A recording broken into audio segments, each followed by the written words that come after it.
बहुत सारे लोगों को लगता है जब तक मुझे फंडिंग नहीं मिलेगी तब तक मैं कंपनी नहीं रन कर सकता। तो लगभग 2000 करोड़ रुपए अवेलेबल है हर हफ्ते स्टार्टअप्स के लिए फंडिंग के लिए। कि जब ये टेक्नोलॉजी बेस्ड कंपनीज इतनी नुकसान करती हैं, क्वार्टर ऑन क्वार्टर कुछ के तो हंड्रेड्स ऑफ करोड़ के नुकसान दिखते हैं, स्टिल इन्वेस्टर्स से ये कैसे रेज कर लेती है? ये सारे लोग एक्सपैंड इतने तेजी से कर रहे हैं कि वो कंट्रीब्यूट कर रहे हैं लॉस को।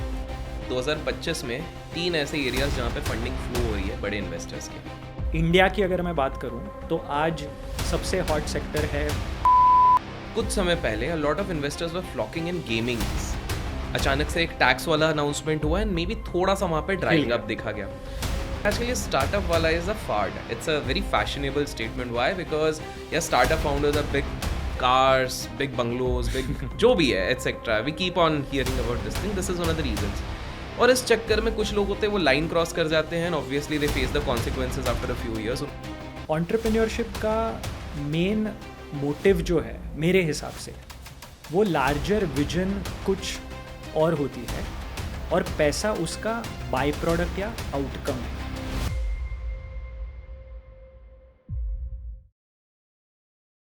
750 करोड़ रुपए से भी ज़्यादा अपने इन्वेस्टर्स के थ्रू इन्होंने रेज किए हैं to invest into multiple startups. आज मैं एक ऐसे शख्स को आप सभी के सामने लेके आया हूं कि अगर आपको एंटरप्रेन्योरशिप, बिजनेस, इन सारे एरियाज के बारे में, स्पेसिफिकली फंडिंग, बिकॉज बहुत सारे लोगों की इच्छा तो होती है कि हम बहुत बड़ी कंपनी बनाएं, बट उन्हें ये आइडिया नहीं रहता। स्पेसिफिकली इंटरनेट एरा में टेक्नोलॉजी बेस्ड इनेबल्ड जो स्टार्टअप्स होते हैं वहाँ के फंडिंग के बारे में बहुत लोगों को क्वेश्चंस रहते हैं। तो अगर आप उनमें से एक व्यक्ति हैं तो ये पॉडकास्ट आप लोगों के लिए ही है। सो मैं आप लोगों के लिए लेके आया हूँ फंड इनेबल के फाउंडर विक्रांत जी। विक्रांत जी, कैसे हैं आप? बढ़िया बढ़िया, थैंक यू सो मच मुझे इनवाइट करने के लिए। Thank you. एंड सीधे मुद्दे पे चलते हैं।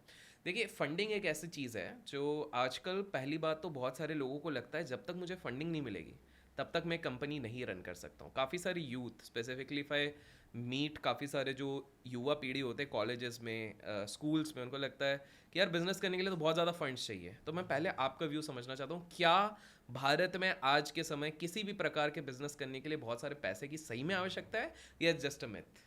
तो मैं आपको कुछ नंबर्स दे देता हूँ। पिछले साल भारत में 12 बिलियन डॉलर्स स्टार्टअप में इन्वेस्ट हुए। तो वो 12 बिलियन डॉलर को रुपीज़ में कन्वर्ट कर देते हैं। तो वो मैंने 12 बिलियन डॉलर को अगर रुपीज़ में कन्वर्ट कर दिया और उसको हर हफ्ते मैंने ब्रेक कर दिया, तो लगभग 2000 करोड़ रुपए अवेलेबल है हर हफ्ते स्टार्टअप्स के लिए फंडिंग के तौर पर। उसको मैंने अगर दिन में ब्रेक किया तो हर रोज़ हमारे पास 250 करोड़ रुपए अवेलेबल है फंडिंग उठाने के लिए फॉर इंडियन स्टार्टअप्स। तो अगर आप एक इंडियन स्टार्टअप फाउंडर हो तो आज आपके पास 250 करोड़ रुपए थे, पूल था जिससे आप फंड रेस कर सकते थे। और ये जो 12-14 बिलियन डॉलर का नंबर है, इसको हम फंडिंग विंटर कह रहे हैं। इंडिया में पहले इससे बहुत ज़्यादा फंडिंग स्टार्टअप्स में इन्वेस्ट होता था, ये नंबर बहुत और ज़्यादा होता था। आज वो 12 बिलियन डॉलर का है। तो इतना फंडिंग अवेलेबल है आज के तारीख में भी स्टार्टअप्स के लिए। ये जो हम 250 करोड़ दिन का बोल रहे हैं, ये लिस्टेड कंपनीज का नंबर नहीं, ये सिर्फ इंडियन टेक्नोलॉजी स्टार्टअप्स का नंबर है। 250 crore on a daily basis. तो इसके वजह से क्या हो रहा है, हर फाउंडर को आज लग रहा है कि यार मेरे पास एक आइडिया है, मैं वो आइडिया शुरू कर रहा हूँ, पर पहली चीज़ जो मुझे चाहिए वो फंडिंग चाहिए। पर ऐसे होता नहीं है। आपको वो आइडिया को प्रूव करना है, आपको वो आइडिया चल रहा है कि नहीं पहले ये इन्वेस्टर को दिखाना है, और उसके बाद ही आपको इन्वेस्टर फंडिंग दे देता है। तो तब तक की जर्नी आप कैसे क्लियर करें? मेरे पास आज एक आइडिया है और मुझे फंडिंग चाहिए, तो जब तक मेरे पास रेवेन्यू नहीं है तब तक इन्वेस्टर्स आने नहीं वाले हैं। तो आपके सबसे पहले इन्वेस्टर्स आपके फ्रेंड्स, आपके दोस्त, आपकी फैमिली, आप खुद ये होते हो। आज इंडिया में गवर्नमेंट के वजह से इनक्यूबेटर्स बहुत सारे इंडिया में हैं। 800 के ऊपर गवर्नमेंट ने इनक्यूबेटर सेटअप किए हैं जहाँ पे स्टार्टअप्स को सपोर्ट मिलता है, और ये सपोर्ट फंडिंग के थ्रू भी मिलता है। बहुत सारी स्कीम्स है। तो पहले तो जब आप शुरू कर रहे हो आपकी आइडिया को लेके, तो आपके दोस्तों के पास, आपके फैमिली के पास जाओ, उनसे पैसा ले लो, फिर इंक्यूबेटर्स के पास जाओ। ये सारा पैसा लेके आप आपकी आइडिया को प्रूव करो कि बाज़ार में लोग मेरे प्रोडक्ट को खरीद रहे हैं, और वो स्टेज पे आप बाहर जाके वेंचर कैपिटल इन्वेस्टर्स या एंजल नेटवर्क्स, इनसे पैसे आप उठा सकते हो। वंडरफुल। अब आपने ना एक चीज़ बोली, एंजल नेटवर्क्स। काफ़ी सारे लोगों के बीच में ना कन्फ्यूजन रहता है। कुछ लोग बोलते हैं भाई बिजनेस बनाना ना तू एक वेंचर कैपिटलिस्ट के पास चले जा, कुछ लोग बोलते हैं तू एंजल वाला के पास चले जा, कुछ लोग बोलते हैं तू प्री एंजल के पास चले जा। तो बहुत सारे फॉर्मेट्स होते हैं कभी भी कोई इन्वेस्टर जब आप पे पैसे डालता है। इसको बिल्कुल सिंपल तरीके से, ताकि एक नया स्टूडेंट भी अगर देख रहा है, एक प्रोफेशनल भी देख रहा है, एक वर्किंग प्रोफेशनल भी देख रहा है, इसको थोड़ा ब्रेक डाउन कर दीजिए किस फेज में कौन से इन्वेस्टर के पास जाना चाहिए, और ये थोड़ा डिफाइन भी कर दीजिए। Sure sure. तो देखिए, सबसे पहला इन्वेस्टर आपके कंपनी में आप खुद होते हो। Founder is the first investor. उसके बाद आप जाते हो इंक्यूबेशन सेंटर्स के पास, जहाँ से आपको 10 लाख से 50 लाख के बीच में पैसे मिल जाते हैं। ये आपको किसी गवर्नमेंट स्कीम, स्टार्टअप की गवर्नमेंट स्कीम, जैसे सबसे बड़ी स्कीम आज है startup India seed fund, SISF, वहाँ से आपको 50 लाख तक पैसे मिल जाते हैं। उसके बाद इंडिविजुअल इन्वेस्टर्स, अभी मुझे स्टार्टअप में इन्वेस्ट करना है, इंडिविजुअली इन्वेस्ट करना है, तो मैं कैसे जाके स्टार्टअप्स को ढूंढूं? मेरे पास वो नेटवर्क है नहीं। तो बहुत सारे ऐसे इंडिविजुअल्स एक साथ आ जाते हैं और साथ में स्टार्टअप्स को इवैल्यूएट करते हैं। इसे हम कहते हैं एंजल नेटवर्क्स। सो हिंदुस्तान में आज हमारे पास 50 से ऊपर एंजल नेटवर्क्स है, जहाँ पे इंडिविजुअल इन्वेस्टर स्टार्टअप में जो इन्वेस्ट करना चाहते हैं वो एक साथ एक अपना क्लब बना चुके हैं और वहाँ से वो इन्वेस्ट कर रहे हैं। तो इंक्यूबेटर्स के बाद आप जा रहे हो एंजल इन्वेस्टर्स के पास। वहाँ पे जो टिकट साइज हम कहते हैं वो 50 लाख से लेके 2-2.5 करोड़ तक का टिकट साइज होता है, जो आपको इन्वेस्ट आप रेस कर सकते हो। इसके बाद जब आपका प्रोडक्ट प्रूव हो जाता है मार्केट में कि यार ये तो चल रहा है, अभी सिर्फ मुझे पैसे चाहिए मार्केटिंग में डालने के लिए, या प्रोडक्ट मुझे और बेटर करना है, तो तब आप जाते हो वेंचर कैपिटल इन्वेस्टर्स के साथ। अभी वेंचर कैपिटल इन्वेस्टर्स कौन है? ये इंस्टीट्यूशनल लोग हैं, ये कोई इंडिविजुअल नहीं है। मैं फंड मैनेजर हूँ एक वेंचर कैपिटल इन्वेस्टर का, और मैंने पैसे उठाए हैं pension funds, government schemes, HNIs, family offices, इन सब से पैसे उठा के मैंने एक फंड में डाला है, और वो फंड थ्रू मैं स्टार्टअप्स में इन्वेस्ट कर रहा हूँ।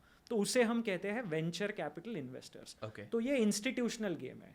यहाँ पे टिकट साइज जो होता है वो हम $1 मिलियन ऑनवर्ड्स, मतलब 8-9 करोड़ से ऊपर, राइट? और उसमें फिर स्टेजेस आ जाते हैं। सो पहला जो आप रेस करते हो वेंचर कैपिटल इन्वेस्टर के पास से, उसे हम कहते हैं सीरीज ए फंडिंग, फिर सीरीज B, सीरीज C, ये ऐसे चलते रहता है। जब तक आप एक्सपैंड कर रहे हो तब तक आपको पैसे मिलते जाएंगे। और ये कहानी कहाँ ख़त्म होगी? ये सारे इन्वेस्टर्स, उन्होंने तो पैसे डाले हैं, तो उनको तो वापस क्यों डाल रहे हैं कि मुझे वापस पैसे चाहिए। तो ये उनको पैसे वापस कैसे मिलेंगे? या तो कंपनी का IPO हो जाएगा, तब सारे शेयर्स लिक्विड हो जाएंगे और फिर मैं उसको बेच के निकल जाऊंगा, या एक्विजिशन हो जाएगा कि कोई एक बड़ी कंपनी मेरे कंपनी को अक्वायर कर रही है और सारे शेयर होल्डर्स अपने शेयर्स उस बड़े कंपनी को बेच के निकल रहे हैं। या सेकेंडरी सेल जो हम कहते हैं कि आगे वाला इन्वेस्टर पहले वाले इन्वेस्टर को खरीद रहा है, तो पहले वाला इन्वेस्टर उसको बेच के निकल रहा है। तो ये पूरा वेंचर का वर्म, राइट? अगर आप चार्ट पे डालोगे तो ये ऐसा वेंचर का वर्म दिखेगा, और हर स्टेज में आपको अलग अलग फंडिंग के मॉड्यूल्स, मेथड्स, ये सब नज़र आ जाएंगे। अब यहाँ पर मेरा एक सवाल है। मेरे कुछ परिचित हैं, वो लोग जब आते हैं जिनने कंपनीज बनाई हैं, they have surpass the angel round, उन्होंने एक अच्छा बिजनेस बनाया, रेवेन्यूज आ रहे हैं। अब वेंचर कैपिटलिस्ट के पास जब जाना रहता है, उनके पास तो काफ़ी एप्लीकेशंस आती होंगी। यस। तो ऐसे में वो लोग क्या, पहली 2 सवाल है इससे, पहले क्या कॉमन मिस्टेक्स होती हैं जिसके चक्कर में उनका प्रपोजल रिजेक्ट हो जाता है? That is number 1। And second, the follow up is कि उनको किन चीज़ों को ऐड ऑन कर लेना चाहिए, या ये चीज़ें तो मस्ट है, अगर ये चीज़ है तो ही आप VC के पास जाओ। तो ये 2 एस्पेक्ट्स के बारे में थोड़ा सा बताइए। तो इसको मैं 2 भागों में ब्रेक कर रहा हूँ। पहले तो हम देखते हैं कि अगर आपको फंडिंग रेस करना है और आप एक सर्टन स्टेज पे आए हो तो आपको क्या चीज़ों का ध्यान रखना पड़ेगा। पहले तो फंडिंग का, ये स्टार्टअप फंडिंग का बिजनेस है, ये फाइनेंस का बिजनेस नहीं है, ये लोगों का बिजनेस है। पैसा फाउंडर पे लगता है, धंधा, मार्केट, ये सब प्रोडक्ट, ये सब बाद में। पहले क्या ये फाउंडर सही फाउंडर है। लिस्टेड कंपनी में कैसे होता है कि कंपनी बहुत बड़ी बन चुकी है, उधर भी मैनेजमेंट का इंपॉर्टेंस है, बट ये स्टेज पे पूरा पैसा लग रहा है लोगों के ऊपर। तो जब तक इन्वेस्टर को फाउंडर के ऊपर कंफर्ट नहीं आएगा, उसके एग्जीक्यूशन एबिलिटी पे कंफर्ट नहीं आएगा, आपको पैसा नहीं मिलेगा। कई बार पिच में हम बैठे रहते हैं और बोलते हैं कि यार ये तो बहुत इनोवेटिव बिजनेस है, बहुत बढ़िया, पर ये बंदा कभी इस बिजनेस को 1000 करोड़ का धंधा नहीं बना पाएगा, उसमें वो एग्जीक्यूशन एबिलिटी नहीं है। कई बार ऐसे होता है कि यार ये बिजनेस तो ओकेश है, बट ये बंदा, इसको पता है इसको 1000 करोड़ की कंपनी कैसे बनानी है, पैसा दूसरे पे लगेगा। लोगों को क्या लगता है कि मेरे पास इनोवेशन है तो बस। आज आप अगर हिंदुस्तान में आईआईटी मंडी, हिमाचल से लेके चेन्नई तक जाओगे, अलग अलग कॉलेजेस में, आज इंडिया में इनोवेशन की कोई कमी नहीं है। कमी उस एंटरप्रेन्योर की है जो वो इनोवेशन को एक बड़ा बिजनेस बना सके। तो सबसे बड़ा मिसकंसेप्शन है यार मेरे पास टेक्नोलॉजी है तो मुझे फंडिंग मिलेगा। टेक्नोलॉजी के साथ साथ आपको ये प्रूफ करना है कि मेरे पास एग्जीक्यूशन एबिलिटी है ये बिजनेस को 1000 करोड़ का बिजनेस लेके जाने की। नंबर 1। नंबर 2, जिसको हम बोलते हैं स्केलेबिलिटी, और ये कॉन्सेप्ट मैं एग्जाम्पल की तौर पे आपको समझाऊंगा। तो किसी भी बिजनेस को अगर फंडिंग रेस करना है तो वो बिजनेस स्केलेबल होना चाहिए। हर इन्वेस्टर आपको बोलेगा इज़ योर बिजनेस स्केलेबल। तो ये स्केलेबिलिटी को समझते हैं। समझो मेरी एक फैक्ट्री है, मैंने 5 करोड़ रुपए लगा के वो फैक्ट्री सेट की है, और ये फैक्ट्री मुझे साल का 10 करोड़ रेवेन्यू दे रहा है। ओके 5 करोड़ मैंने लगा दिए, फैक्ट्री सेटअप कर दी, हर साल 100% कैपेसिटी यूटिलाइजेशन पे ये फैक्ट्री मुझे 10 करोड़ का टर्नओवर दे रही है। अभी अगर मुझे मेरा टर्नओवर 10 से 20 करोड़ करना है तो मुझे क्या करना पड़ेगा? ओनली ऑप्शन जो मेरे पास है, मुझे और एक फैक्ट्री सेटअप करनी पड़ेगी। 5 करोड़ डालो और एक फैक्ट्री सेटअप करो, और फिर आपका 10 करोड़ का रेवेन्यू 20 करोड़ हो जाएगा। अगर आप कैपिटल और रेवेन्यू के बीच का रिलेशनशिप देखोगे तो वो लीनियर रिलेशनशिप है। इंक्रीमेंटल कैपिटल हर 5 करोड़ मुझे एडिशनल 10 करोड़ लेके आएगा। तो ये बिजनेस वेंचर कैपिटल के माइंड में, एंजल इन्वेस्टर के माइंड में, ये बिजनेस स्केलेबल नहीं है। जिस किसी बिजनेस मॉडल में आपको कैपिटल और टर्नओवर के बीच में लीनियर रिलेशनशिप दिखेगा, हर बार मुझे अगर मेरा बिजनेस 10 करोड़ से बढ़ाना है तो मुझे 5 करोड़ रुपए डालने ही पड़ेंगे, नहीं तो मेरा बिजनेस 10 करोड़ से बढ़ेगा नहीं। ये बिजनेस स्केलेबल बिजनेस नहीं है। दूसरी तौर पे आपने एक प्रोडक्ट बना दिया, पर वो प्रोडक्ट की कॉपीज बनाने के लिए आपको कोई एडिशनल एक्सपेंस नहीं है। आपको सिर्फ सैस बिजनेस जो हम कहते हैं, क्या कर दिया, मैंने एक सॉफ्टवेयर बना दिया। अभी वो सॉफ्टवेयर 10 लोगों को बेचूं या 1000 लोगों को बेचूं, मुझे कोई इंक्रीमेंटल एडिशनल उसके ऊपर कॉस्ट नहीं है। या एक कॉन्सेप्ट है नेटवर्क इफेक्ट्स का कॉन्सेप्ट। नेटवर्क इफेक्ट्स का कॉन्सेप्ट आया टेलीफोन लाइन पे। तो अगर मेरे पास एक टेलीफोन है और आपके पास टेलीफोन है तो हम सिर्फ एक दूसरे के साथ बात कर सकेंगे, पर जितने ज़्यादा लोगों के पास टेलीफोन लाइंस आएंगी उतना सबके लिए वैल्यू बढ़ेगा। तो सोशल मीडिया का कॉन्सेप्ट यही था, नेटवर्क इफेक्ट्स, कि 2 लोग व्हाट्सएप पे होके कोई फ़ायदा नहीं है। जितने ज़्यादा लोग व्हाट्सएप पे आएंगे उतना ज़्यादा सबको फ़ायदा होगा। ये बिजनेस आपको कैपिटल जो आप डालोगे ना, उसका आपको एक्सपोनेंशियल रेवेन्यू मिलता है। तो जब कभी आप ऐसा बिजनेस मॉडल देखोगे कि incremental capital can bring exponential revenue, मैंने पहले Okay. 5 करोड़ रुपए डाले, उससे मुझे 10 करोड़ रुपए का रेवेन्यू आया। बट 10 करोड़ से 20 करोड़ जाने के लिए मुझे हमेशा 5 करोड़ डालने की ज़रूरत नहीं है, अभी मुझे 3 करोड़ डालने की ज़रूरत है। Okay. उसके बाद मुझे सिर्फ 2 करोड़ रुपए डालने की ज़रूरत पड़ेगी। तो अगर आपका बिजनेस मॉडल इसमें फिट हो रहा है, ये डेफिनेशन में, तो आप स्केलेबल हो। तो ये लोग लेके जाते हैं इन्वेस्टर के पास बिजनेस मॉडल जो स्केलेबल नहीं है, तो इन्वेस्टर आपके पास नहीं आएगा। तो आपको ऐसे, तो जो भी e commerce, D2C, SaaS, content platform, आपने एक बार कंटेंट बना दिया तो उसको 10,000 लोग, 1 लाख लोग, आपको फिर उसके ऊपर कोई एडिशनल कॉस्ट नहीं है। तो ये बिजनेस बहुत स्केलेबल है और ये फंडेबल बिजनेस है। तो फंडेबल बिजनेस के लिए सबसे इंपॉर्टेंट चीज़ है स्केलेबिलिटी, और स्केलेबिलिटी का ये डेफिनेशन है। Got it. तीसरी चीज़ जो सबसे सबसे सबसे इम्पॉर्टेंट चीज़ है वो है एग्जिट पोटेंशियल। कोई भी इन्वेस्टर पैसे क्यों डाल रहा है? अल्टीमेटली इन्वेस्टर को क्या चाहिए? इन्वेस्टर को चाहिए Return. Exit, return. Yeah. मुझे आप पसंद आया, मुझे आपका बिजनेस पसंद आया, बट वो सब सही है, बट मुझे अल्टीमेटली क्या चाहिए? रिटर्न। और मैं स्टार्टअप में इन्वेस्ट कर रहा हूँ, इतनी बड़ी रिस्क ले रहा हूँ, तो मुझे कितना रिटर्न चाहिए? मुझे स्टॉक मार्केट से ऊपर रिटर्न चाहिए। पर यहाँ पे मैं थोड़ा एक्सप्लेन करने की कोशिश करूँगा। हम 5वीं कक्षा के या 6ठी कक्षा के मैथ क्लास में जाते हैं और हमें नॉर्मल डिस्ट्रीब्यूशन एक पढ़ा होगा, बेल कर्व, जो ऐसे एक बेल की तरह पे दिखता है, एक स्टैटिस्टिकल डिस्ट्रीब्यूशन है।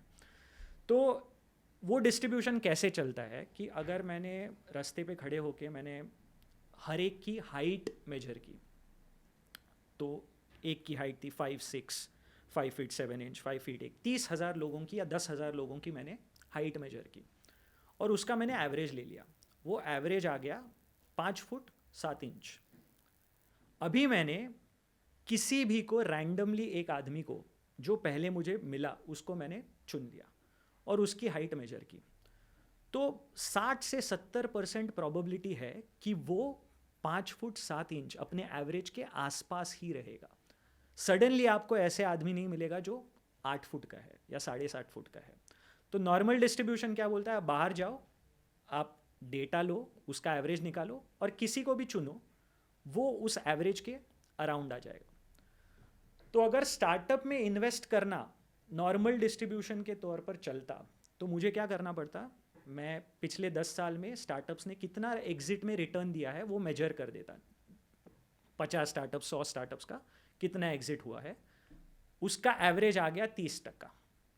30% एवरेज आ गया। तो मैं बाहर जाके किसी भी स्टार्टअप को अगर मैं चुनूंगा और उसमें पैसा डालूंगा, तो मुझे वो 30% के आसपास एवरेज आ जाना चाहिए था। बट ऐसे ये काम नहीं होता है। क्यों? क्योंकि स्टार्टअप इन्वेस्टिंग नॉर्मल डिस्ट्रीब्यूशन को फॉलो नहीं करता।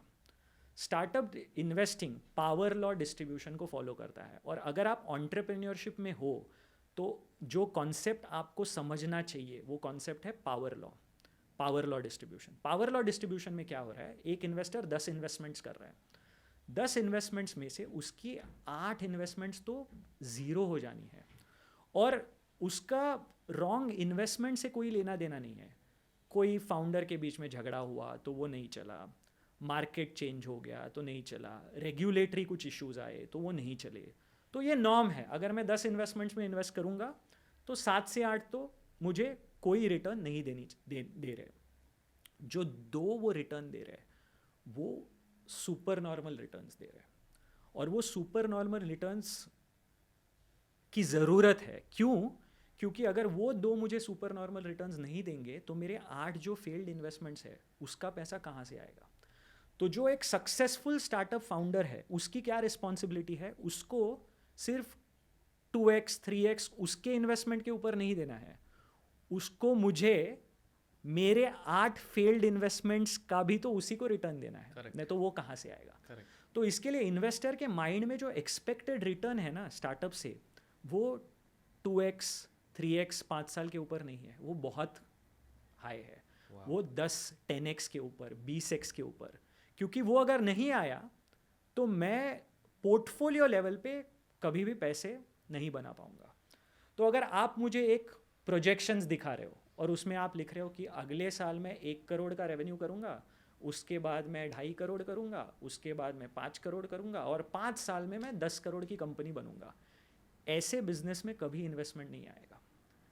आपको 200, 400, 500 करोड़ कंपनी को लेके जाना है 5-7 साल में।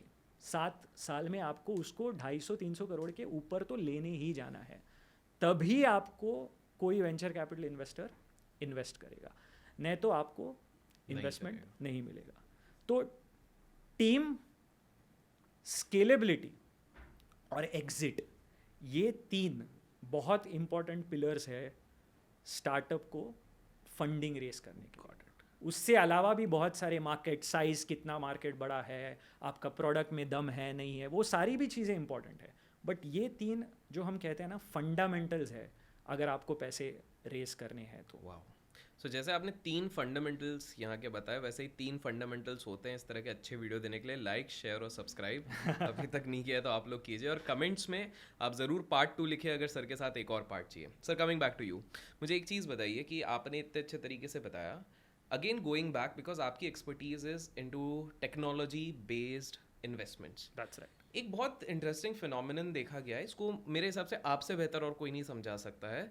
लोग ये कहते हैं कि यार ये इतनी सारी स्टार्टअप्स हो गई, अभी की बात नहीं करते, पहले फंडिंग स्टेज पे जोमेटो हो गई, काफ़ी सारी एग्रीगेटर्स ऐप्स हो गई, ये तो बहुत नुकसान कर रही हैं, करेक्ट।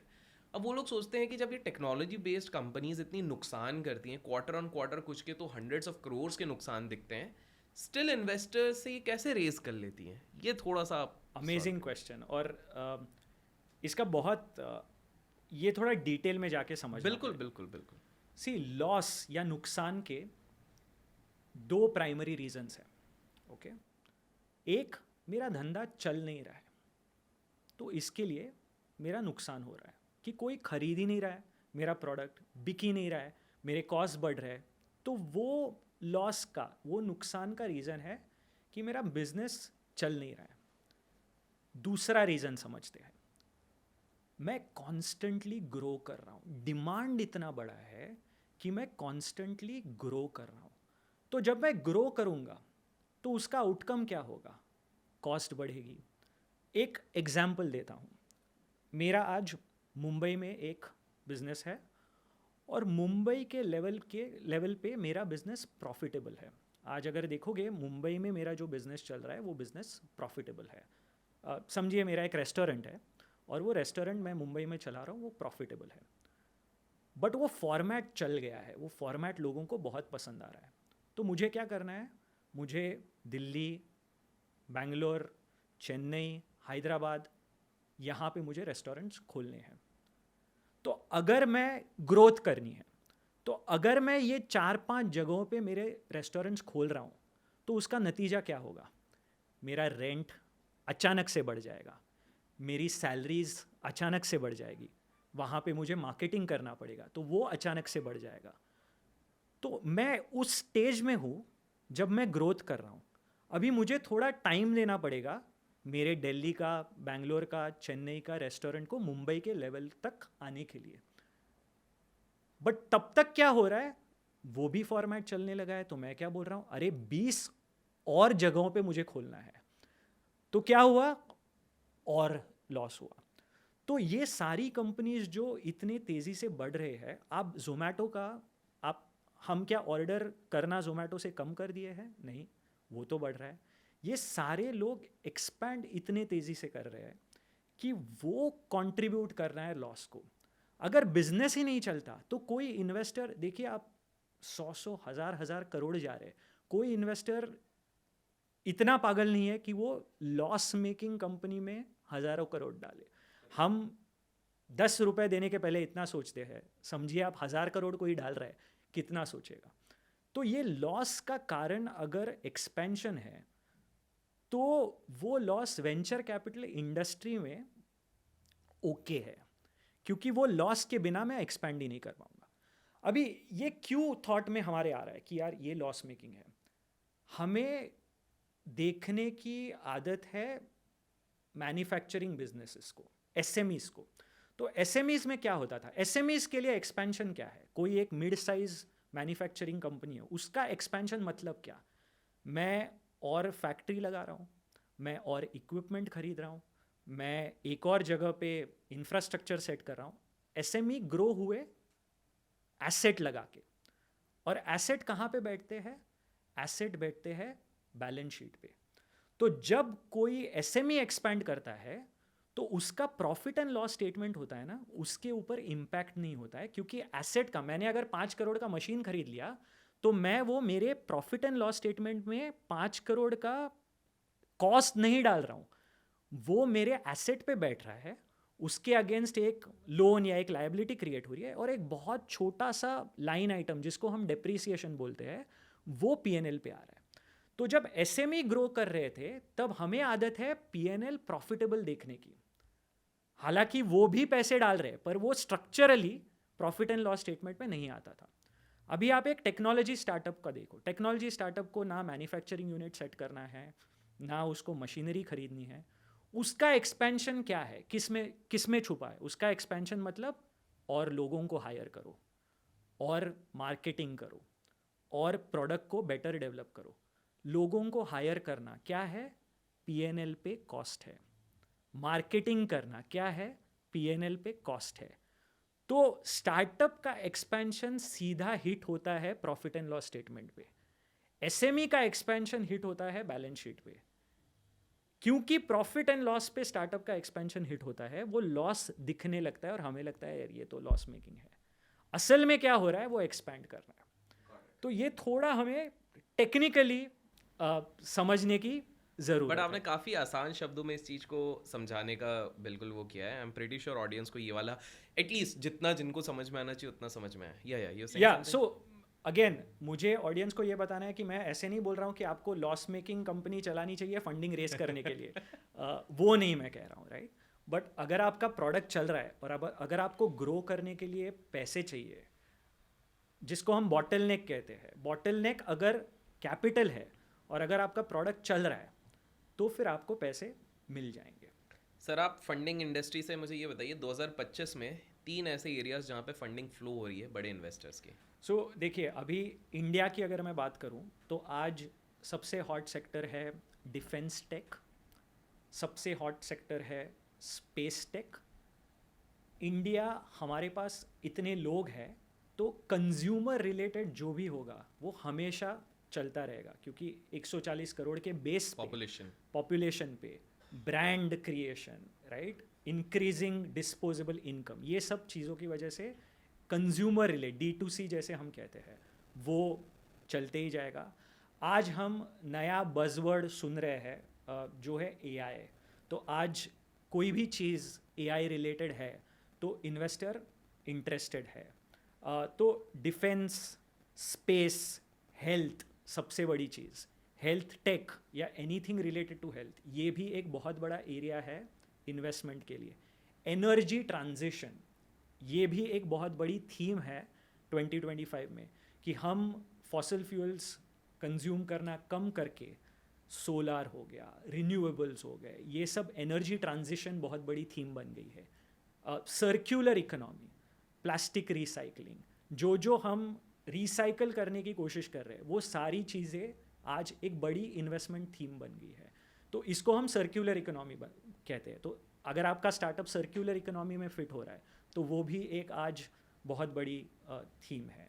तो इन्वेस्टर मार्केट ना फ्लेवर ऑफ द सीजन के तौर पे चलता है। आइसक्रीम का कैसे एक फ्लेवर होता है कि ये मंथ इस आइसक्रीम का सीजन का फ्लेवर है, इन्वेस्टमेंट में भी ये है।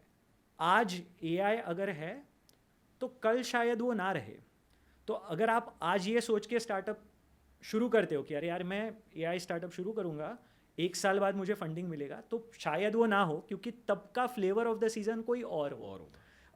हमारे यहाँ पे एगटेक एक फ्लेवर ऑफ द सीज़न हुआ करता था, मैं आने वाला था, राइट? तो ये सारी चीज़ें, ये सर्क्युलरिटी फंडिंग इकोसिस्टम में होती रहती है। आपने AI की बात करी, बट हम इंडियन लैंडस्केप की बात करें, AI related tech companies India के हम कहाँ बहुत ज़्यादा प्रॉस्पर करते देखे जा रहे हैं? जस्ट फॉर कंटेक्स्ट, आज भी एक इंसान से पूछा जाए, इवन सिटिंग इन इंडिया, वो क्या यूज़ कर रहा है? वो चैट जीपीटी यूज़ कर रहा है, ओपन एआई अगेन बाहर का हो गया, नेक्स्ट जेमिनाई यूज़ कर रहा है, वो गूगल का हो गया, अगेन बाहर का हो गया। Even for the matter of graphics mid journey का इस्तेमाल हो रहा है, वो अगेन बाहर का हो गया। और VO3 अगेन जो अभी वापस 3 जुलाई को लॉन्च हुआ in India, that is again बाहर का हो गया। मेरे हिसाब से, this is my, you can enlighten me, we are not able to see any very promising AI related tech coming from our country. पहला, उसका क्या रीज़न हो सकता है? दूसरा, am I wrong in saying this? So देखिए, मैं पहले तो I am not claiming that I am an AI expert. मैं इन्वेस्टमेंट की तौर पे आपको बताने की कोशिश कर रहा हूँ। तो AI जो है ना, वो आज फंडामेंटल बन चुका है। मतलब सारे बिजनेसेस AI बिजनेसेस है आज। तो जैसे हम Gmail यूज़ करते हैं ईमेल्स के लिए, या जैसे हम AWS यूज़ करते हैं क्लाउड के लिए, वैसे आज सारे बिजनेसेस AI यूज़ कर रहे हैं। और without that they will not be able to basically prosper. उनको वो हर बिजनेस को आज AI इंटीग्रेट करना एक नीड ही नहीं, एक बेसिकली हाइजीन हो चुका है कि यार ये तो करना ही पड़ेगा। अभी फाउंडेशनल मॉडल्स और ये सारी चीज़ों में हम यस बिहाइंड है। और उसका मेरे हिसाब से एक रीज़न ये हो सकता है कि इंडियन इन्वेस्टर्स जो है वो पैसा आज भी ट्रैक्शन के बाद डालते हैं कि आप रेवेन्यू जनरेट करके दिखाओ, मैं आपके ऊपर पैसे लगा दूंगा। तो एक रीज़न वो हो सकता है कि जितना रिस्क एपेटाइट हमारे स्टार्टअप इन्वेस्टर्स का है, वो शायद कम है एज कंपेयर टू US के अर्ली स्टेज इन्वेस्टर्स और स्टार्टअप इन्वेस्टर्स का। तो चैट जीपीटी या ये ओपन एआई हमने देखा कि बहुत साल लग गए, बहुत पैसा, बिलियंस ऑफ डॉलर्स गए हैं ये स्टेज तक आने के लिए। क्या कोई इंडियन वेंचर कैपिटल इन्वेस्टर आज इंडियन स्टार्टअप फाउंडर के पास ये आइडिया भी होगा, पर क्या कोई $1 बिलियन कमिट करने के लिए तैयार है? तो वो तैयार नहीं है। वो फाउंडर को पूछ रहा है, यार तू मुझे रेवेन्यू दिखा, तो मुझे बनाने के लिए इतने पैसे चाहिए, तो मैं रेवेन्यू कैसे दिखाऊं आपको? तो एक इन्वेस्टर के तौर पे स्टार्टअप इन्वेस्टिंग जो देख रहा है इंडियन स्टार्टअप लैंडस्केप में, मेरा ऐसे अंडरस्टैंडिंग है कि अगर इन्वेस्टर रिस्क एपेटाइट हमारा ज़्यादा होता तो शायद ऐसे आइडियाज़ को हम भी क्रिएट कर पाते। ओके, तो दैट्स द थिंग। परफेक्ट।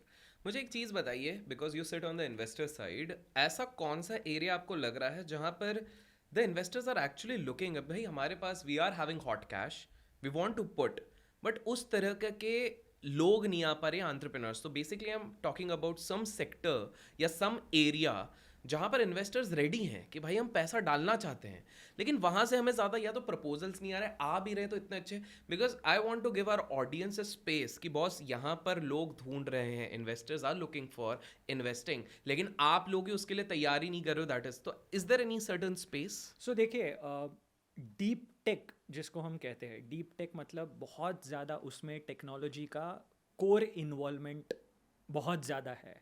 ऐसे स्टार्टअप्स आज इन्वेस्टर्स डेफिनेटली ढूंढ रहे हैं।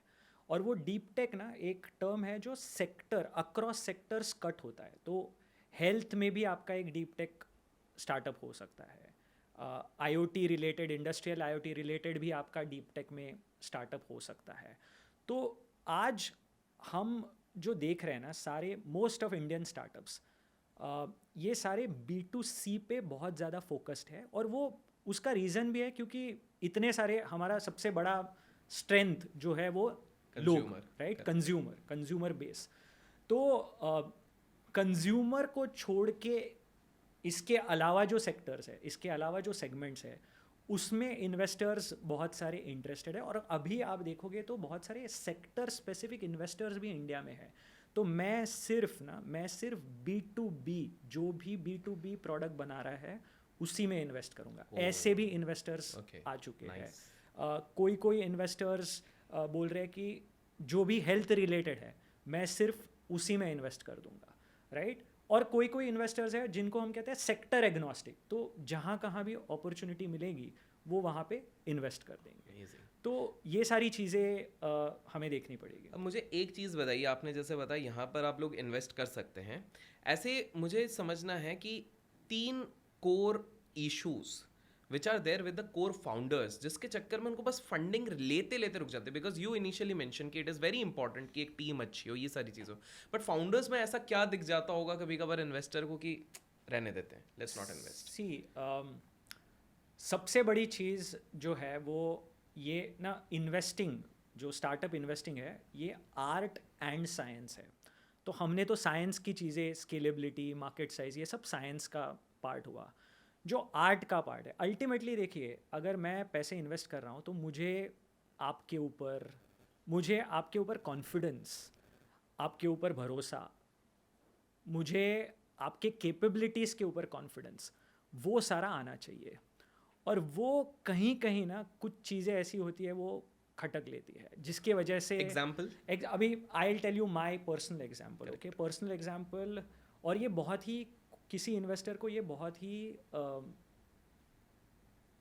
एप्ट एग्जाम्पल नहीं लगेगा, इट्स ओके, बट मैं हमेशा ऐसे फाउंडर्स को सपोर्ट करना चाहता हूँ जो अपने हेल्थ के बारे में बहुत सीरियस है। बिकॉज ऐसे केसेस हुए हैं जहाँ पे 100-200 करोड़ धंधे में लग चुके हैं और वो फाउंडर हार्ट अटैक से ही इज पास्ड अवे। अभी ऑब्वियसली कुछ भी हो सकता है, राइट?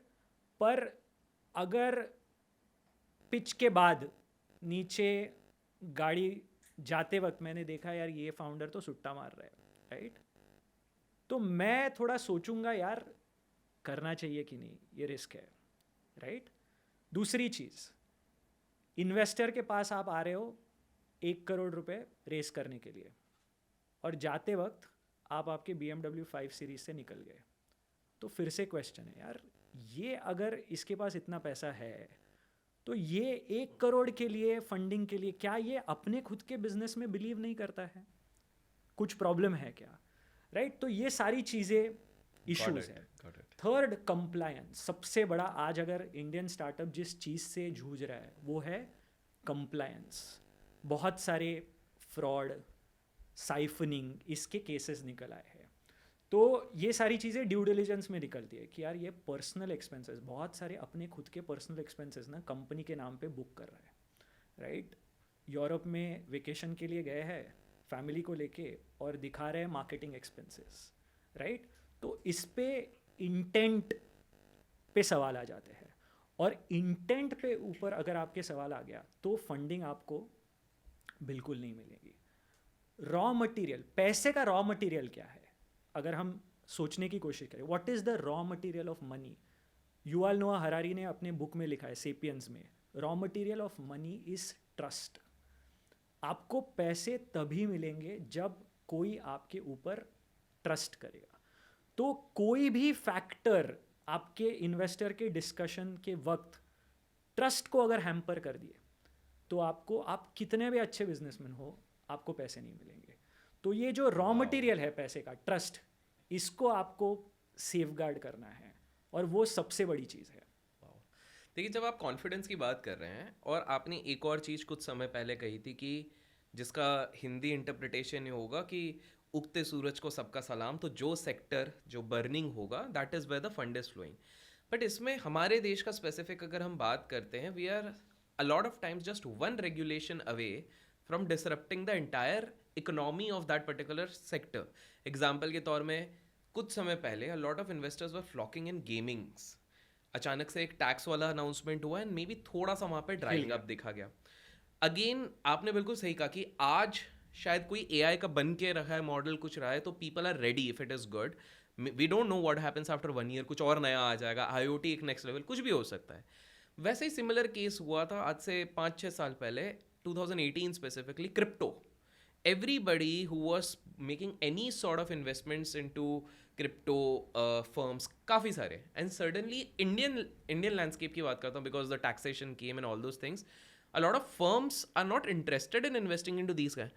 तो ये एक रिस्क तो हमेशा एक मैं I am talking from a business entrepreneur point of view, इस चीज़ से बचने के लिए क्या किया जाए? मान लीजिए किसी ने 2023 तक कन्विंस था, 22 तक कन्विंस था कि यार क्रिप्टो का एक स्टार्टअप बनाऊंगा और उससे मैं रेस करूंगा. उसने बनाया भी, अच्छा भी बनाया. और you I can clearly see because a lot of crypto firms were there which cease to exist now. Absolutely. तो ऐसे में क्या किया जाए?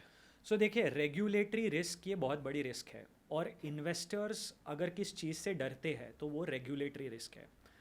जैसे और एक एग्जांपल, आपने इतने अच्छे अच्छे एग्जांपल दिए. P2P लेंडिंग एक बड़ा सेक्टर बन गया था, RBI का एक पेपर आ गया और फिर जो एक्साइटमेंट थी वो सारी निकल गई. तो इसके वजह से अगर आपको पैसे रेस करने हैं एक एवरेज इन्वेस्टर से, ऐसे बहुत सारे कॉन्ट्रेरियन बेट लेने वाले भी इन्वेस्टर्स आपको पूरे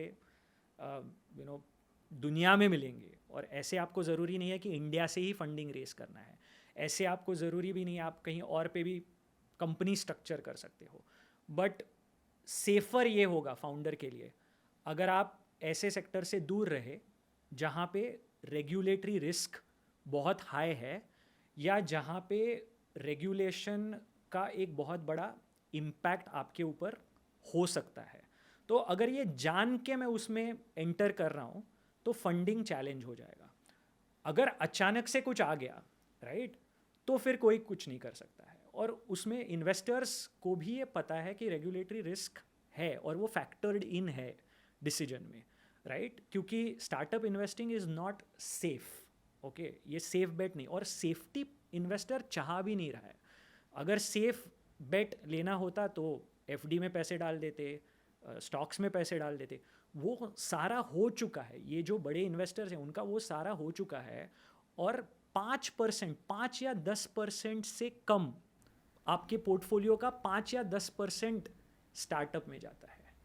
तो ग्लोबली जितना भी वेल्थ है, सबसे बड़ा एसेट क्लास है डेट, उसके बाद होगा इक्विटीज़, रियल इस्टेट. ये सब करने के बाद 5 से 10% स्टार्टअप में जा रहा है. और जो इंडिया में आ रहा है, सोचिए वो भी इतना बड़ा अमाउंट है, तो ग्लोबली वेल्थ कितनी ज़्यादा है. पर ये एसेट आपको अल्फ़ा दे रहा है. अल्फ़ा मतलब क्या? यहाँ पे आपको स्टॉक आपके सारे बाकी के इन्वेस्टमेंट्स के रिटर्न्स को बीट करने का अगर कहीं पॉसिबिलिटी है तो ये इस स्पेस में है. Got it. तो लोग इस माइंडसेट से जाते हैं कि बॉस ये पैसा अगर नहीं भी आया ना तो मेरा कुछ होने नहीं वाला है. और आज इंडिया में एंजल इन्वेस्टिंग के लिए भी बहुत बड़ा क्रेज़ है. लोगों को ये बड़े बड़े स्टोरीज सुन के यार मुझे स्टार्टअप में इन्वेस्ट करना है. और एक चीज़ हो चुकी है कि स्टार्टअप इन्वेस्टमेंट गोल्फ के बराबर हो चुका है. तो पार्टी में पहले वाइन का ग्लास लेके लोग बोलते थे कि यार मैं गोल्फ खेलता हूँ. आज पार्टी में वाइन का ग्लास लेके लोग बोलते हैं मैं स्टार्टअप में इन्वेस्ट करता हूँ. तो वो एक ब्रैग वैल्यू जिसको हम बोलते हैं, ब्रैगिंग फैक्टर बन गया है कि यार मैं तो स्टार्टअप में इन्वेस्ट करता हूँ. तो आप HNI नेटवर्क में देखोगे और आप एक HNI के सर्कल में होगे और आपको समझे यार मैं तो स्टार्टअप में इन्वेस्ट नहीं कर रहा हूँ, सब कर रहे हैं, तो आप घुस रहे हो. तो उसके वजह से एक बहुत बड़ी क्रेज़ बन चुकी है स्टार्टअप इन्वेस्टमेंट को लेके. पर जो पैसा आप डाल रहे हो वो 5 to 10% से कम अगर हो तो फिर इट शुड नॉट अफेक्ट. वो गया भी, और ऐसे ही सोच के स्टार्टअप इन्वेस्टिंग में एंटर करना चाहिए कि यार ये गया भी ना तो मुझे कुछ नहीं होने वाला है. इनफैक्ट मैंने भी कुछ कुछ जगह पे किए हुए हैं, तो मेरा भी वही फंडामेंटल है कि यार this is like a small cap investment for me, micro cap investment. तो ये गया तो भी my net worth is not affected that much. That is an amount which I, but वो जो आपने पॉइंट बोला वो मुझे याद आया कि because in my circle they were people investing into this thing. तो फिर मैं भी थोड़ा सा मैंने बोला हाँ यार, वही जो आपने HNI कल्चर वाली चीज़ बोली, so that was also one of the reasons. Obviously not, but I also did कि हाँ ये 10-11 जगह पे जहाँ पर इन्वेस्ट किया इनमें से आई एम ऑलरेडी अज्यूमिंग कि इनमें से निकलना 2-3 ही हैं जो मेरे को उतना अल्फा देंगी कि बाकी सारी चीज़ों के निकल जाएं, which you likely mention. But ना this brings me to a question. जैसे शार्क टैंक इंडिया में बहुत चलता है, वैसे विदेश में भी चलता है. तो US शार्क टैंक में एक इन्वेस्टर बारबरा करके, she is a real estate champion. उनका मेरे को एक याद है कि एक बार उन्होंने एक फर्म, एक I don't remember what was the startup, उसमें इन्वेस्ट किया था. It was close to INR में अगर कन्वर्ट किया जाए तो कुछ 1 करोड़ के आसपास कुछ इन्वेस्ट किया था. And then within 5 days that entire money was gone because that guy actually invited her for a grand party, launch party and everything, lavish, सारी बड़ी गाड़ियाँ आ रही हैं, बड़े लड़के लड़कियाँ सब आ रहे हैं. और क्या हो गया, वेबसाइट में अनाउंस किया, शार्क टैंक जैसे ही फीचर हुआ, obviously a lot of crowd was going to come. ये उसी दिन पार्टी कर रहे हैं और वेबसाइट क्रैश हो गया. So they couldn't encash on that momentum, क्योंकि विद इन अ मिनट हो गया, ये पार्टी में लगे हुए हैं. And she came out and said कि ये मेरे लाइफ का वर्स्ट इन्वेस्टमेंट था, but I got the biggest lesson. Now I want to understand from your perspective कि जब फंडिंग चलिए मिल गई है, एक safe side round of number लेते हैं, हमारे पास एक 50 लाख रुपीस की फंडिंग आ गई है. अब आइडियली एक एंटरप्रेन्योर को इस 50 लाख को कैसे सेग्रीगेट करना चाहिए जिससे कि इन्वेस्टर भी खुश रहे, बिकॉज ऑब्वियसली वो एक राउंड पे नहीं रुकेगा, they want different round, series of funding. तो उनको क्या चीज़ों का ध्यान रखना है? ये 50 लाख आ गए, now please help me to किस तरह से इसको डाइवर्सिफाई किया जाए नाउ. श्योर. तो कैसे होता है, आपका जब इन्वेस्टर के साथ डिस्कशन होता है कि मुझे इतने पैसे चाहिए, तो इन्वेस्टर आपके पास से एक बिजनेस प्लान मंगाता है कि आप क्या करोगे मेरे पैसे के साथ. तो टिपिकली एक स्टार्टअप प्रोडक्ट डेवलपमेंट, हायरिंग और मार्केटिंग, ये 3 बड़े बकेट्स है जिसमें वो डिवाइड कर देता है. मुझे प्रोडक्ट अपना बेटर करना है, मुझे टीम हायर करनी है और मुझे मार्केटिंग करके इस प्रोडक्ट को बेचना है. तो ये प्राइमरी 3 चीज़ें हैं. अभी आप अगर बहुत अर्ली स्टेज पे हो तो आपका ज़्यादा पैसा जाएगा प्रोडक्ट डेवलपमेंट और टीम पे और मार्केटिंग पे, बिकॉज प्रोडक्ट अभी तक बना नहीं है, तो उसमें आप थोड़े बहुत एक्सपेरिमेंट करोगे. आप उस स्टेज पे अगर हो कि मेरा प्रोडक्ट तो बन चुका है पर अभी मुझे ना लीडरशिप लेवल पे लोग चाहिए और अभी मुझे पैसा बस मार्केट करके आगे लेके जाना है, तो आप मार्केटिंग में ज़्यादा पैसे डालोगे. तो मैं इन्वेस्टर के पास जाके एज अ फाउंडर मैं प्रूव कर देता हूँ कि देखिए मैंने ना डिजिटली 1 लाख रुपए खर्च कर दिए और ये 1 लाख से मुझे इतने का रेवेन्यू आ गया और ये कंसिस्टेंटली 6 महीने से आ रहा है. तो अगर मैंने ये 1 लाख रुपए का बजट अगर 10 लाख रुपए महीना कर दिया तो मैं आपको एक direct impact on revenue proof कर सकूँगा. तो इस केस में आप बहुत ज़्यादा पैसा मार्केटिंग पे स्पेंड कर रहे हो. तो ये बड़े बड़े राउंड्स जो हो रहे हैं ना, वहाँ पे ज़्यादा पैसा स्पेंड होता है कस्टमर एक्विजिशन और टीम पे, और अर्ली स्टेज पे आपका पैसा खर्च हो जाता है प्रोडक्ट डेवलपमेंट और टीम पे. Got it. जब फंडिंग की हम बात कर रहे हैं, लेट्स से इनिशियल राउंड्स हो गए, एंजल हो गया, सारी चीज़ें हो गई, वीसी वाले राउंड पे चले गए.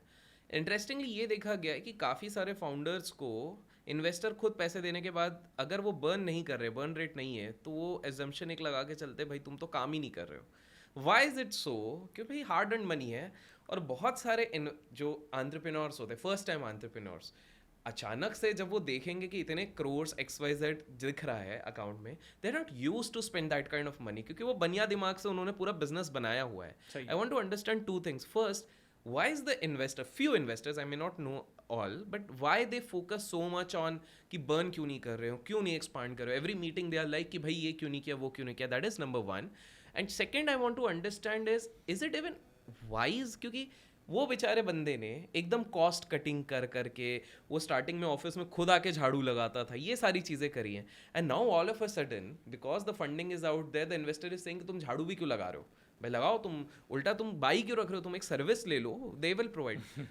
आई want to understand your opinion. So अभी चीज़ें काफ़ी बदल रही है इस स्पेस में, क्योंकि इन्वेस्टर्स ने बहुत सारा पैसा ग्रोथ के चक्कर में वो जलाया है और पैसा डूब गया है. तो आज ग्रोथ एट एनी कॉस्ट का जो कल्चर था वो चेंज हो रहा है और बहुत 2025 में ये कल्चर चेंज हो चुका है. मैं ये 2022 तक की बात कर रहा था. Correct. तो ये सारा बर्न एट एनी कॉस्ट कि आप पैसा फूको और एक्सपैंड करो, पैसा फेंको और ग्रोथ, ये थोड़ा होके आज ये चेंज हो रहा है. आज का बज़वर्ड क्या है? आज का बज़वर्ड है unit economics. Unit level, company level पे मैं पैसा अगर बर्न कर रहा हूँ तो शायद ओके है, क्योंकि अभी तक मेरा प्रोडक्ट या वॉल्यूम उस लेवल पे नहीं गया है कि मैं कंपनी लेवल पे एबिडा जिसको हम बोलते हैं, पैड बोलते हैं, वो company has started throwing that, वो कंपनी देना शुरू कर दिया है. बट एक ज़माना था कि मैं एक प्रोडक्ट बेच रहा हूँ. लेट्स से मैं एक कॉस्मेटिक क्रीम बेच रहा हूँ. वो क्रीम की कॉस्ट है 500 रुपये, सेलिंग प्राइस. कस्टमर को मैं 500 रुपये में वो क्रीम दे रहा हूँ. मैंने वो क्रीम बनाया है 300 रुपये में, तो मार्जिन कितना बचा? 200 रुपये का. करेक्ट. पर वो कस्टमर को वो क्रीम खरीदने के लिए मैं डिजिटली 500 रुपया, जिसको हम कैक, कॉस्ट ऑफ अक्वायरिंग कस्टमर, मैं 500 रुपया सिर्फ डिजिटल मार्केटिंग पे लगा रहा हूँ ताकि ये कस्टमर आके 500 रुपये का क्रीम खरीदे.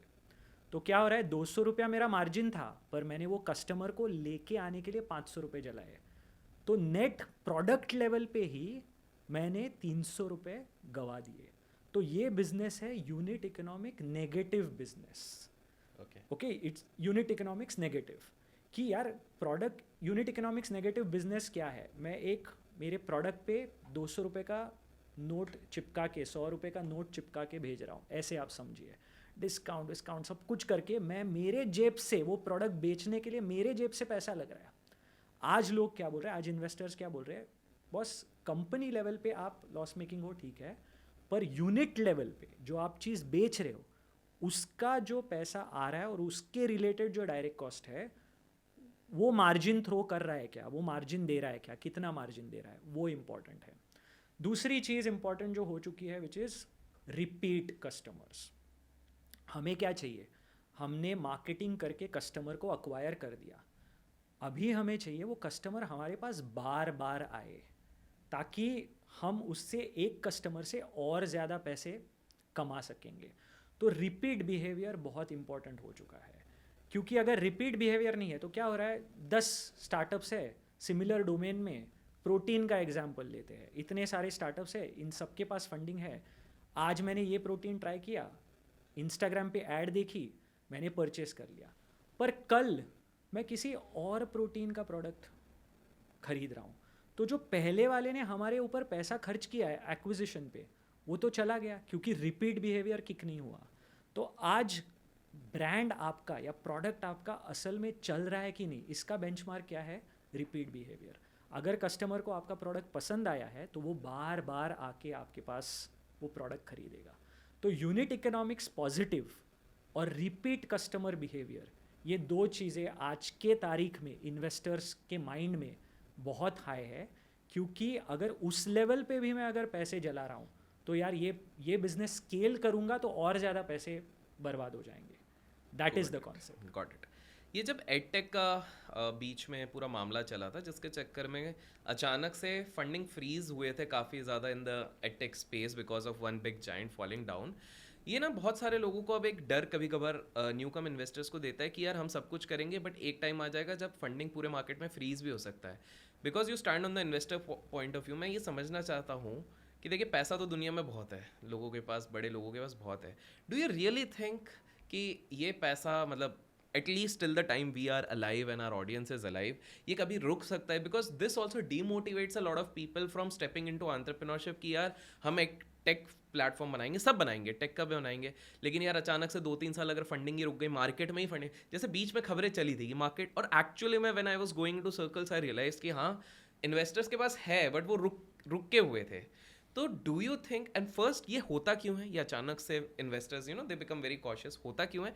एंड दूसरा, डू यू थिंक कभी ऐसा पीरियड आ सकता है इंडिया में, हम सिर्फ इंडिया की बात करें, जब बहुत समय तक इन्वेस्टमेंट ही नहीं हो रही है? एब्सोल्युटली 100% आने की चांसेस है. और उसका रीज़न, बहुत सारे रीज़न हो सकते हैं. यूएस के इंटरेस्ट रेट्स, यूएस के इंटरेस्ट रेट्स का इम्पैक्ट इंडिया में कितना स्टार्टअप में फंडिंग जाएगा उस पर भी होता है. हमारे macro economic factors, that can be one.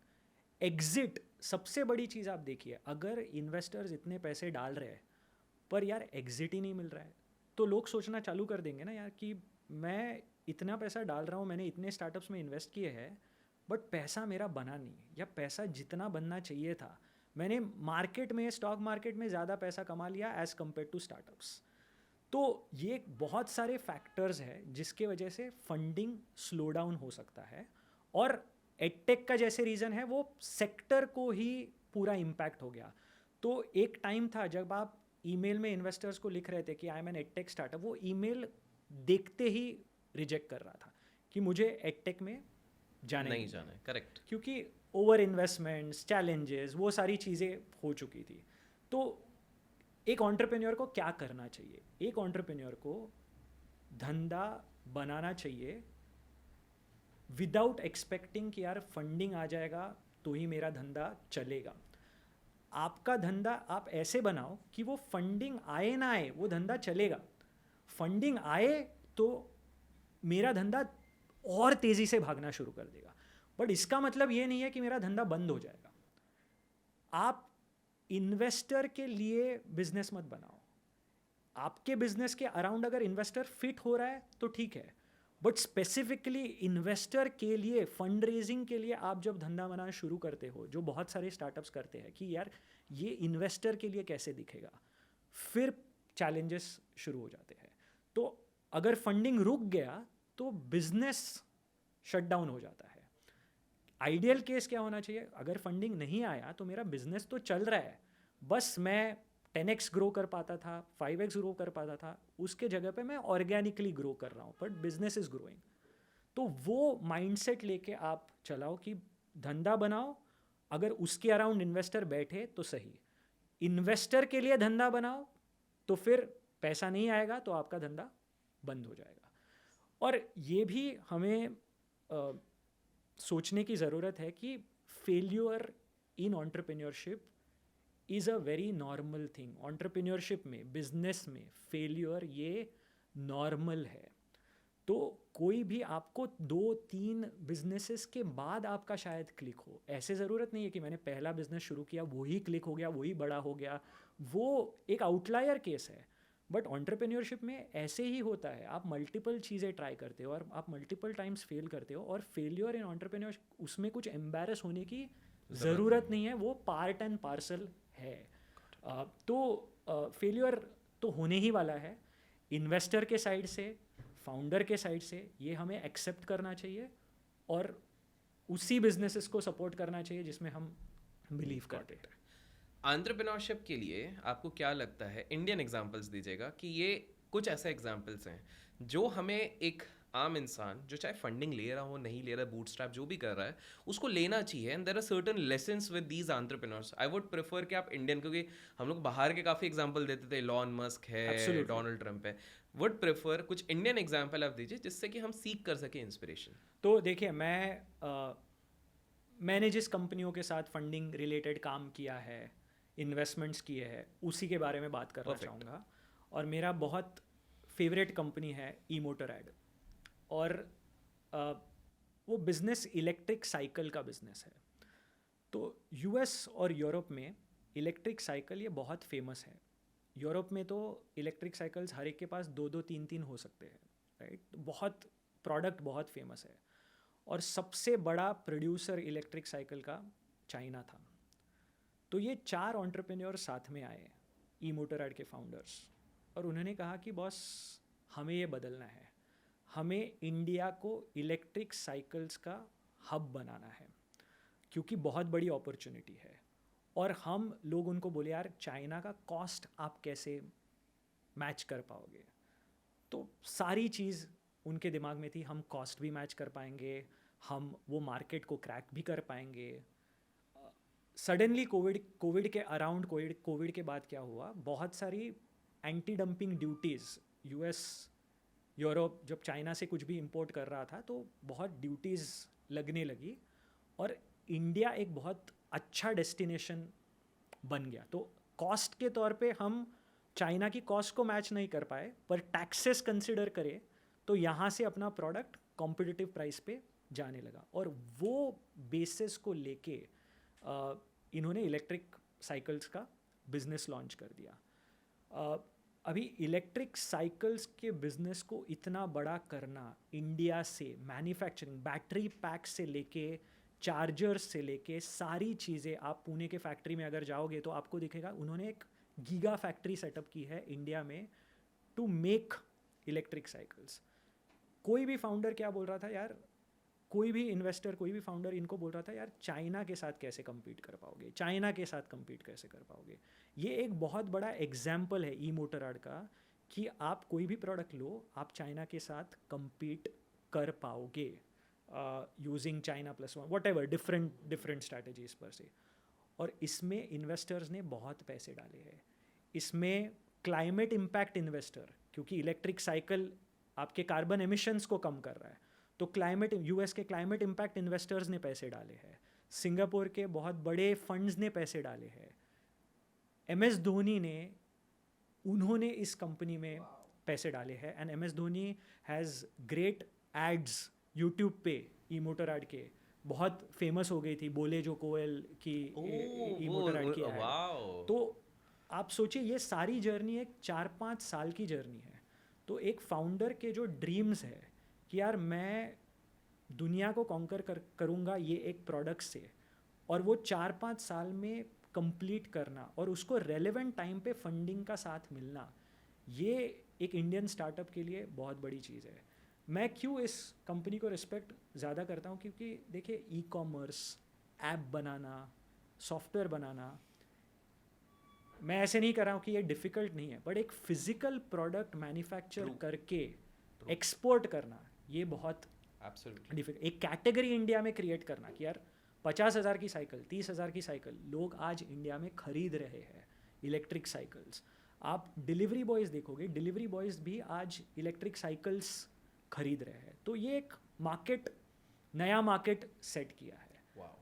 और ये एक बहुत बड़ा एग्जाम्पल है। तो विक्रांत जी, इच्छा नहीं है आपके साथ कॉन्वर्जेशन एंड करने की, लेकिन ऐसे नहीं, एक जाते जाते मैं एक फिलोसफिकल क्वेश्चन आपसे पूछना चाहूँगा। एंड दर्शकों, आई एम श्योर आपको बहुत ये पसंद आ रहा होगा, एंड आप लोग कमेंट्स में बहुत सारे पार्ट 2 लिखेंगे, and I am pretty sure आप शायद ग्रेस अगर समय मिलेगा तो एक्सेप्ट करेंगे क्योंकि सर के पास और भी एंगल्स हैं। बट आई थॉट कि इसको वाई नॉट स्पेसिफिक हम फंडिंग, बिकॉज हमने इतनी इंटेंसिव बात करी। मेरे एक सवाल है फिलोसफिकल, क्या होता है कि जब भी कोई बिजनेस में आता है, स्टार्टअप्स में आता है, उसके अलग अलग इंटेंशन होते हैं, बट एक कॉमन चीज़ है कि आजकल ये स्टार्टअप वाला is a fad, it's a very fashionable statement. Why? Because या startup founders are big cars, big bungalows, big जो भी है etcetera, we keep on hearing about this thing, this is one of the reasons. और इस चक्कर में कुछ लोग होते हैं वो लाइन क्रॉस कर जाते हैं, obviously they face the consequences after a few years, उनको प्रॉब्लम्स होती हैं। कुछ होते हैं जो नहीं, वो we are not getting into the ethical non ethical debate. एक बिजनेसमैन के लिए कितना पैसा कमा लिया मैंने कहा तो फिलोसफिकल, कितना पैसा कमा लिया तो दैट इज़ गुड इनफ, कि भाई इतना कमा लिया तो ठीक है। अब क्योंकि इंडियन कंटेक्स्ट में आपने सुना होगा, अरे कमा लिया ना, इतना हो गया ना तो इसको एफडी में करके अपन सो जाएंगे। I want to understand your take, एक एंटरप्रेन्योर, एक बिजनेस में कहाँ पर उसको रुकना चाहिए?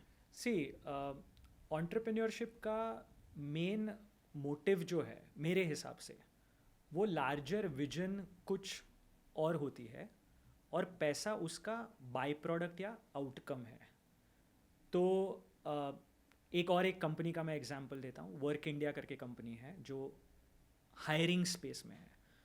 तो उनका विजन क्या है, वो फाउंडर्स किस चीज़ के लिए आज काम कर रहे हैं? उनका विजन है कि हिंदुस्तान में 25 करोड़ ऐसे लोग हैं जो सर्विसेज में, delivery boys, telecallers, field sales, security guards, ऐसे हिंदुस्तान में 25 करोड़ के आसपास लोग हैं। हमारा मिशन है उनको जॉब दिलाना, और वो फाउंडर्स हैं, वो मिशन के पीछे लगे पड़े हैं। उनका वो नॉर्थ स्टार हम उसको कहते हैं। अभी जो पैसा आ रहा है ना, वो बाय प्रोडक्ट है। किसी भी कॉन्वर्सेशन में मैंने ये नहीं देखा है इन सब फाउंडर्स के साथ डायरेक्टली, जो ये क्वालिटी के, जो विजन के लिए काम कर रहे हैं कि यार मेरे को ना 100 करोड़ रुपए चाहिए, 200 करोड़ रुपए चाहिए, वो तो बाय प्रोडक्ट है, राइट? तो मैं ऐसे कहूँगा कि अगर आप एक ब्रॉडर विजन लेके जाओगे या नॉर्थ स्टार लेके जाओगे, that business is keeping you awake, वो रात को आपको सोने नहीं दे रहा है, सुबह आपको जल्दी उठा रहा है। आप उस चीज़ के लिए नहीं कर रहे हो कि यार उसमें से आपको पैसा आ रहा है, आप उसको ट्रूली, वो जर्नी को आप एन्जॉय कर रहे हो, और वो विजन के ऊपर आप कुछ भी कर दोगे, वो विजन आपको अचीव करना है। तो पैसा is a by product, and then there is no benchmark, मतलब वो 20 करोड़ रुपया इनफ है, 100 करोड़ रुपया इनफ है, 1000 करोड़ रुपया इनफ है। From a very capitalist mindset, जितना ज़्यादा हो उतना वापस इकोनॉमी में ही आने वाला है। Okay. उतना ज़्यादा फिलेंथ्रोफी में आप जो भी बड़े बड़े देखिए, अल्टीमेटली वो क्या कर रहे हैं, वो Philanthropy. फिलेंथ्रोफी कर रहे हैं। Correct. क्योंकि वो लेवल पे रियलाइज़ कर देते हैं कि बॉस इतने की ही ज़रूरत है, उसके बाद मैं I am going to give example. Bill Gates का मैं सुन रहा था कि उनका मिशन है कि I became rich but I want to die poor, right? क्योंकि मुझे Oh, सब वापस कुछ दे देना देना है, है। मुझे वापस फिलेंथ्रोफी में डालना है। तो जितना वैल्यू क्रिएट होगा उतना वैल्यू क्रिएट हमें होने देना है, और वो वैल्यू वापस हिंदुस्तान में वापस आ जाएगा। या तो इन्वेस्टमेंट्स, मोर स्टार्टअप इन्वेस्टमेंट्स। क्या कर लेता है एक फाउंडर, जब बहुत पैसे आता है तो वो क्या करता है, वो और 50 स्टार्टअप्स को सपोर्ट करता है थ्रू इन्वेस्टमेंट्स। सो मैं कोई लिमिट नहीं डालूंगा, क्योंकि उससे इकोसिस्टम का भला है। सर ने फिलोसफिकल क्वेश्चन का answer philosophical but yet with good example किया। तो thank you so much Vikrant ji, आप यहाँ पर आए। आई एम प्रीटी श्योर लोगों को काफ़ी कुछ सीखने मिला है, एंड बहुत सारे लाइक्स भी आएंगे, कमेंट्स भी आएंगे।